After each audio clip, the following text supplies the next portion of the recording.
Proses evakuasi yang dilakukan pada Selasa 21 Februari 2023 lagi-lagi mendapat kendala.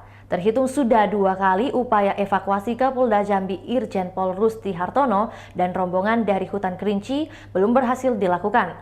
Kendala lagi-lagi diakibatkan kabut tebal yang tiba-tiba muncul. Kepala Divisi Humas Polri Irjen Dedi Prasetyo mengungkapkan faktor cuaca menjadi kendala utama pada hari ketiga proses evakuasi Kapolda Jambi. Sebab situasi di sekitar lokasi terdapat kabut tebal. Dedi menjelaskan pada pukul 7 waktu Indonesia Barat, sebanyak 4 helikopter telah dikerahkan menuju lokasi untuk melakukan evakuasi terhadap Kapolda Jambi. Namun, akibat cuaca yang berkabut tebal di sekitar lokasi membuat helikopter itu tidak bisa melakukan evakuasi. Keempat, helikopter tersebut, kata Dedi, hanya berputar-putar di langit selama 2 jam. Kemudian mereka kembali mendarat untuk mengisi bahan bakar. Selanjutnya, Dedi menuturkan pada pukul 7 waktu Indonesia Barat, kabut mulai mereda. Selanjutnya, Dedi menuturkan pada pukul 9 waktu Indonesia Barat, kabut mulai mereda.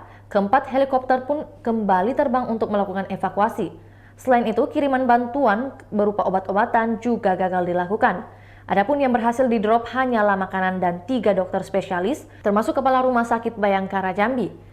Hingga saat ini sudah 2 malam rombongan Kapolda Jambi beristirahat di tengah hutan karena belum berhasil dievakuasi.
Itulah tadi berita hot news kita pada hari ini. Saksikan berita hot news lainnya hanya di kanal YouTube dan Facebook Tribun Timur.